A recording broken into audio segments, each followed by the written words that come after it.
인간은 과연 자유로운 존재일까요? 아니면 보이지 않는 화학적 족쇄에 묶여 있는 걸까요? 우리는 의식적으로 선택한다고 믿지만 사실상 우리를 움직이는 것은 도파민이라는 신경 전달 물질입니다. 도파민은 단순한 쾌락의 신호가 아니라 생존을 위한 동력이자 현대 사회에서 가장 강력한 중독의 원인이기도 합니다. 스탠퍼드 대학교 의과대학 정신의학 중독의학 교수인 애나 렘키 박사는 저서 도파민 네이션에서 도파민이 쾌락과 고통의 균형을 조절하며 과도한 도파민 분비가 중독을 유발할 수 있다고 설명합니다. 도파민은 원래 인간이 살아남기 위해 필수적인 역할을 했습니다.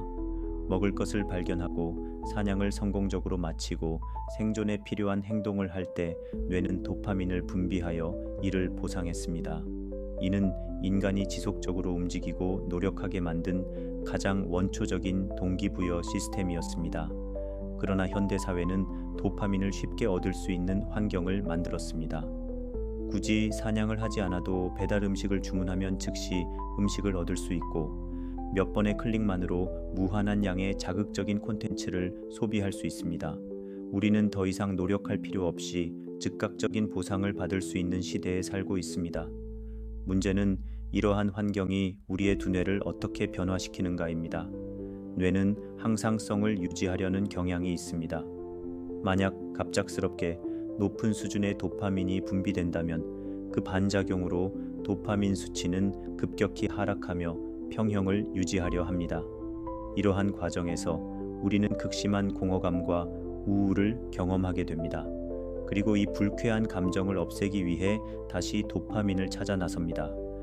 이는 마치 오르락 내리락하는 롤러코스터와 같으며 도파민의 반복적인 상승과 하강은 인간을 중독으로 몰아넣습니다.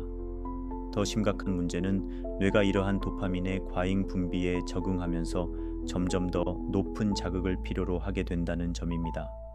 초기에는 작은 도파민 자극으로도 충분한 만족을 느낄 수 있었지만 반복될수록 동일한 자극으로는 더 이상 만족을 느낄 수 없게 됩니다. 결국 사람들은 더 강한 자극을 찾고 더 깊은 중독으로 빠져들게 됩니다. 이러한 도파민 중독의 가장 흔한 형태는 음식, SNS, 포르노그래피, 그리고 약물입니다. 우리는 스마트폰을 들여다보면서 끊임없이 새로운 정보를 탐색하고 자극적인 영상을 보고 달콤한 음식을 섭취하면서 순간적인 쾌락을 경험합니다. 하지만 이러한 행위들이 반복될수록 뇌는 더 이상 자연스러운 즐거움에는 반응하지 않게 됩니다. 현실 세계의 소소한 기쁨, 독서, 자연 속 산책, 인간관계에서 오는 따뜻한 감정들은 이제 자극적인 경험에 길들여진 뇌에게는 지루하고 몸이 건조하게 느껴집니다. 결국 우리는 더 강한 자극을 찾고 점점 더 극단적인 방식으로 도파민을 추구하며 쾌락의 덫에 빠집니다. 그러나 이 과정에서 인간이 간과하는 사실이 있습니다. 도파민의 상승에는 반드시 하강이 따른다는 것입니다. 극심한 쾌락 뒤에는 반드시 같은 크기의 고통이 기다리고 있습니다. 이는 뇌의 항상성 원리 때문입니다.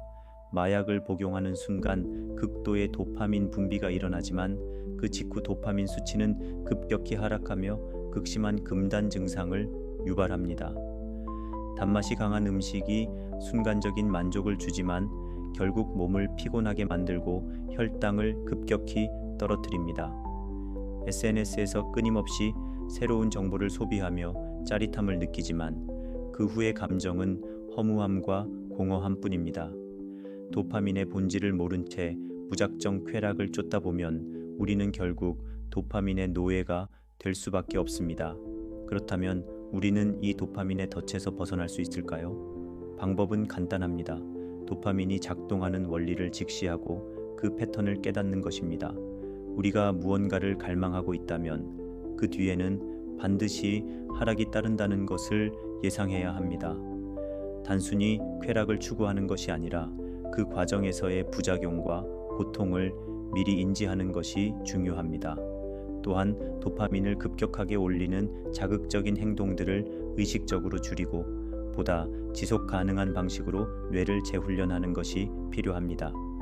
자연 속에서 시간을 보내거나 의미 있는 인간관계를 형성하거나 성취감을 느낄 수 있는 활동을 하는 것이 뇌를 건강하게 유지하는 데 도움이 됩니다. 우리는 도파민 중독에서 벗어날 수 있는 방법을 이미 알고 있습니다. 문제는 이를 실천할 용기가 있는가입니다. 인간은 자유로운 존재가 아닙니다. 존재가